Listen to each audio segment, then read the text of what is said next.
First of all, thank you for inviting me to this event. It's a real pleasure for me to talk about the business of business in the UN Security Council in the context of India and Norway's seat on the UN Security Council starting fairly soon. Now, you've already heard from my two colleagues on this panel about the big picture, changing power constellations in world politics with the rise of Asian economies, competition with the US and so on, and also the history of Norway's role in the UN and at the Security Council.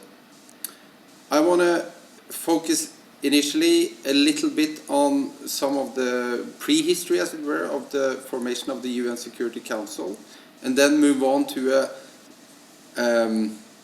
an often overlooked issue with regards to the UN Security Council, which is, I think, relevant to business and the private sector. Now, the UN Security Council was an idea that was shaped by the prehistory of World War II. It came from President Roosevelt with the idea of the great powers having the responsibility and the power or authority to police the world. So his idea was the 4 policemen. To this list of 4 was added a 5th, France, which gave us the 5 veto holders in the UN Security Council. In the thinking of the planners of the UN, so the victors of after World War II, the elected members of the UN Security Council wasn't very important. It was more the result of negotiations in San Francisco when the UN Charter was negotiated and used as a legitimating device for the veto-holding powers position. In the Charter it says that the Security Council's role is to secure international peace and security. It doesn't say anything about economic issues, although the Security Council has considerable authority to itself interpret what constitutes a threat to international peace and security. And this is why we've seen a broadening of the agenda of the Security Council, so that you now have discussions about cyber threats, about climate change, about poverty, and many other issues that were not, traditionally speaking, part of the agenda of the UN Security Council. I mention this also because the UN Security Council, although the most important and most powerful international body, it doesn't have control over or the ability to instruct the rest of the UN system or the IMF or the World Bank. This is quite important. It can instruct when it makes mandates for UN peace operations, for example, and it establishes different sanctions committee on terrorism and other issues, but it cannot instruct the rest of the UN system exactly what to do. And I'll come back to this because I think it's important in how the UN system as such implements and seek to move forward with conflict prevention and addressing conflicts. Now, there are, I think, 4 principal reasons we should think more about the role of business and the private sector in the UN and also in the context of the work of the Security Council. The first has been raised many times, also in debates in the Council, which is the role of private sector and business in creating jobs and creating the conditions necessary for job creation in post-conflict settings, and also as a measure for preventing violent conflicts, which is the core issue for the UN Security Council. In this context, I have not been able to detect much progress having happened over the last, let's say, 2 decades. It's been raised many times in reports from the UN itself, from the World Bank, etc., that job creation and the role of business is absolutely crucial. But there has been a mismatch between the mandates from the Security Council on the one hand and the implementation of different measures on the ground in different conflict zones on the other.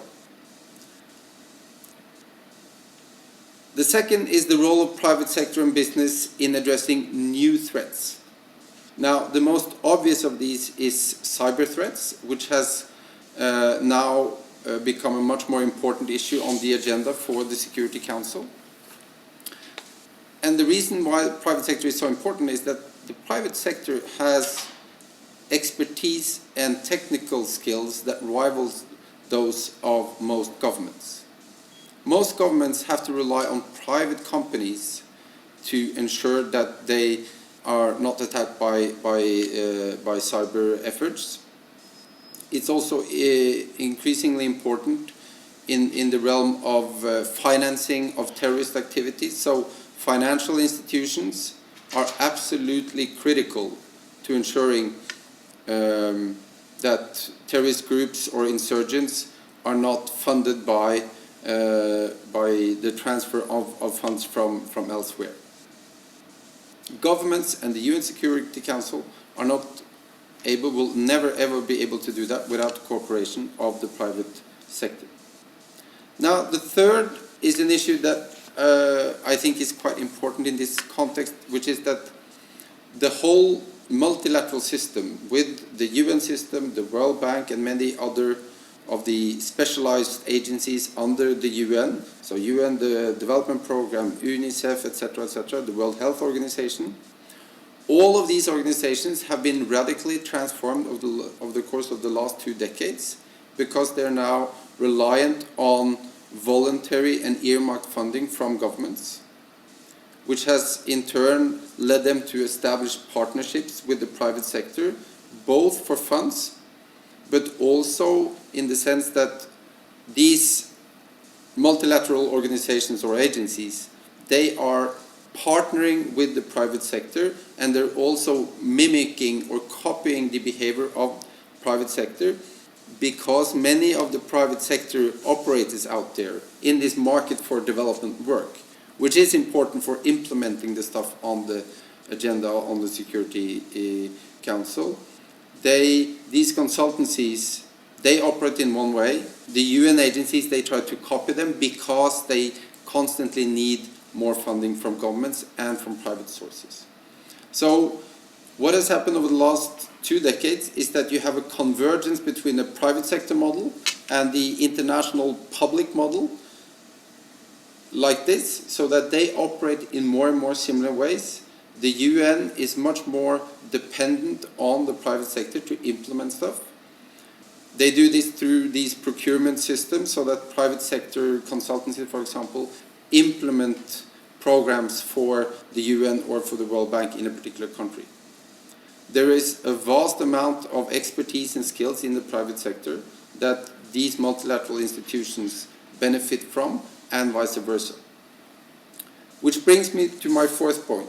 We've seen over the last, in particular, 3 to 4 years, a sea change in how private sector sees itself in relation to the Sustainable Development Goals, so that there is a normative change where the cost of climate change emissions, the cost of violating social and other environmental norms are increasingly being incorporated into the books of private companies, and they are also demanded or required to do so by EU bodies. Now, taken together, this means that many private actors are increasingly operating in an area that are of crucial importance to implementing many of the mandates and issues on the Security Council agenda. What is lacking, I think, is that if you compare the UN Security Council, which is, and it should also be in that way, it's a club, it's for states and states only.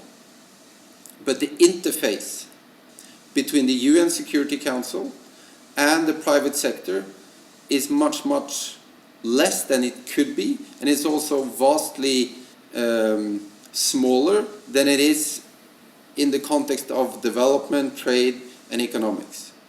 And so having a larger interface between the UN Security Council on the one hand and private sector on the other, I think is quite important to actually be able to implement the measures that are necessary from the UN Security Council.